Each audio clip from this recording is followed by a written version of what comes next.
النهارده هنعمل رجول الفراخ كنتاكي. رجول الفراخ بديل غذائي موفر، غالية على قد الإيد. هنخش في الفرخ خد غير بالك. الرجل والرقبه والجناح. اكلات الجامده اللي في الصين ارجل الفراخ، افخم الاطباق اللي في الصين. طبق، بيبقى طبق. عشان تاكل كل قدمين فرخه يدوا 14 جرام بروتين. دي تاني.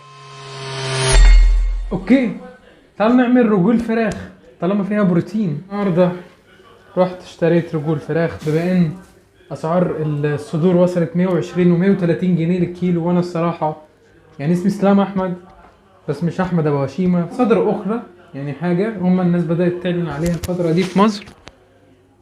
ما تيجوا نشوف، انتوا شفتوها كده في الثامنيل وهي رجول الفراخ فيها كالوريز قليله وفيها بروتين يعني هي مناسبه جدا للدايت. فتعالوا نحول رجول الفراخ لوجبه كنتاكي فرايد ومقليه وحاجه اوه ملمسها بص.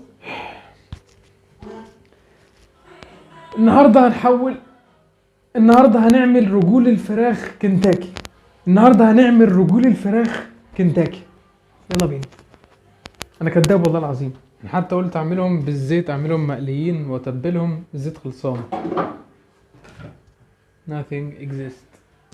بما ان النهارده اخر يوم فانا عرفت انا هعمل ايه بالوراك وراك يا ريت تكون وراك برجول الفراخ دي. بجد كان في حد متصور انا ممكن اعمل كده؟ يعني انت بجد كنت متخيل كده؟